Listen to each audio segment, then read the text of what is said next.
It's 2 a.m. The house is silent, but your mind is racing.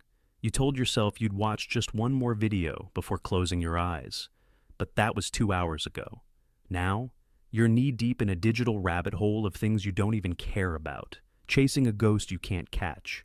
Your eyes burn, your neck aches, but your thumb, it just keeps moving, acting on a command you didn't consciously give.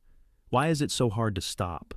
Why does it feel like your brain has been hijacked by a glowing rectangle that fits in your pocket?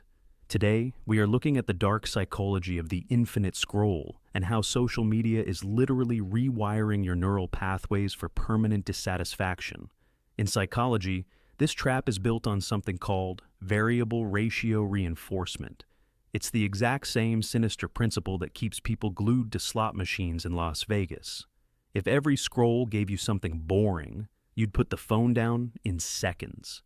But every now and then, maybe every 5, 10, or 20 scrolls, you find something funny, shocking, or beautiful.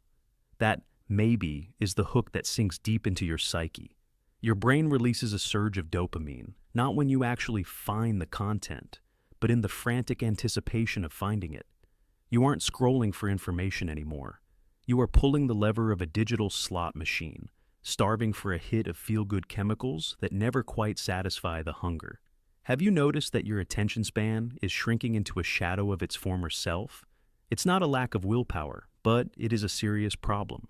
Social media has trained your brain to expect a high-intensity stimulus every 15 seconds.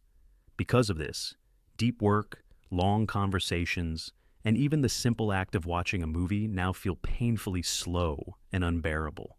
We are losing our most vital human ability, the ability to be bored. Boredom isn't a void to be filled. It is the essential birthplace of creativity and self-reflection. By constantly drowning every silent moment with a screen, we are starving our brains of the oxygen they need to think, process, and truly grow. We are trading our wisdom for fragments of noise. Evolutionarily, we are hardwired to compare our status to our tribe. For thousands of years, that tribe was about 50 people. Now, your tribe is the entire planet. You are constantly comparing your unedited behind-the-scenes footage with everyone else's polished highlight reel. You aren't competing with your neighbor anymore. You are competing with curated, filtered, and often completely fake versions of millions of people. It's an impossible game that you are programmed to lose. No wonder you feel like you're falling behind in a race that has no finish line. So, how do we take our brains back from the algorithms? It's not about deleting every app and moving to a cave. It's about intentionality and reclaiming your agency.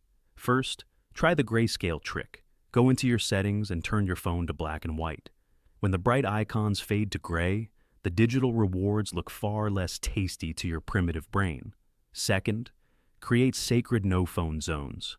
Keep the phone out of the bedroom entirely. Let your brain wake up in peace before the rest of the world starts screaming for your attention through a screen. And third, practice the 20-minute rule. If you feel that intense, itchy urge to scroll, force yourself to wait just 20 minutes. Usually, the dopamine craving is like a wave. It peaks, but then it inevitably passes. Your attention is the most valuable resource you own. It is the currency of your life.